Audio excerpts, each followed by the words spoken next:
Hello world builders, David from Terrain-Tronics here. In my world, terrain is about things that trigger the imagination, not just visual. Sights, sounds, smell, feel, everything feeds a narrative. This new product from Terrain-Tronics.com is the Waterwheel kit. It's an easy to build kit of wooden, electrical and mechanical parts that could be used to add a lovely water wheel to your D&D Warhammer fantasy building.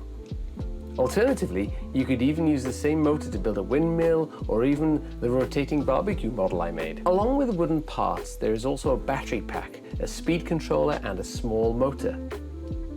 The link below is where I keep the documentation and technical drawings and cutouts for the motor and the bracket, a design for the rotating barbecue spit along with my work in progress windmill. Comment below to help me prioritize the windmill, or if you have any other cool ideas on what you'd like to build, let me know in the comments. It's important to consider the size of the wheel on the outside exterior of the building when planning where your water wheel and motor is. The shaft on the output of the motor is about 10 millimeters long. The water wheel needs 3 millimeters of that, and the locking nut needs another 3 millimeters. I use 5 millimeter foam board from Dollar Tree as a wall, which was supported by a 3 millimeter piece of laser cut plywood. I had to make a cutout in the plywood, otherwise the wall itself was over 8 millimeters thick before the shaft even got out of the brick wall to the water wheel. However, the cutout does not need to be a perfect fitting, as the bracket we'll build will hold things in place. The wheel itself is a simple design. I used tacky glue to hold things together, as none of it should be under pressure. Getting the tabs in is easy, but lining things up can be a bit of a pain. Thankfully, you only have to do it once. I then added a layer of Danish oil. Step 1. One of the nice and easy things about DC motors is that you can change direction depending on which side you connect to the positive wire and which you connect to the negative. Looking at the build, I want the water wheel to rotate in this direction. I'm going to take the wires from the battery pack and test one way and then the other to see which one turns the wheel in the right direction. I know which terminals to connect my red and black wire to. This isn't precision engineering task, as the wires will not be under any stress. And don't forget to switch off the battery pack before this bit.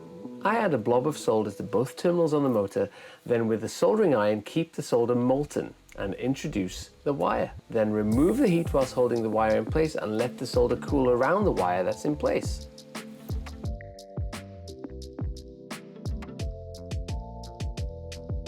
Now switch on the battery pack and it should turn.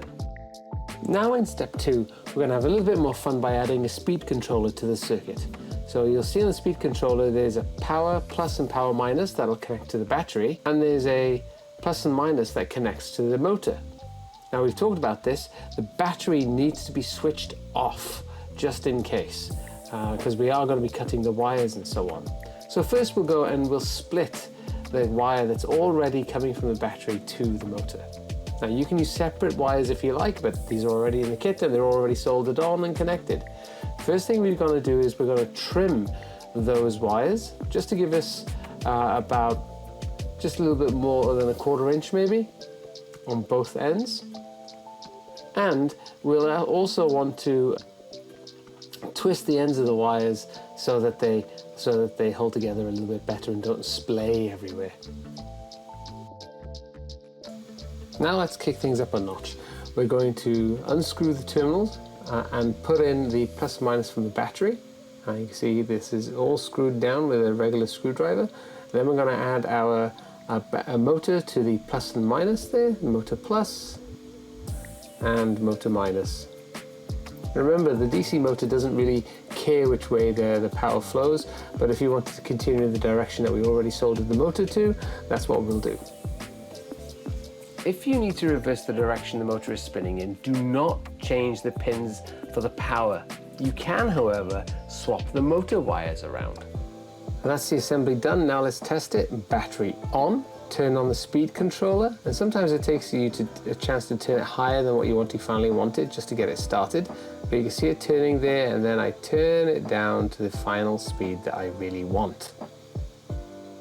And from here, now we can put it into the final build, and let's go to some of the glamour shots.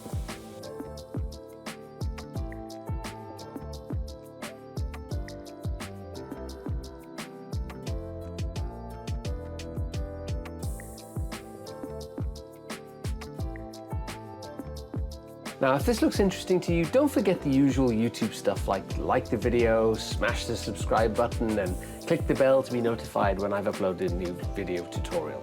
Then come on over to Terrain-Tronics.com and get a link to the international Etsy store or the US Tindie store.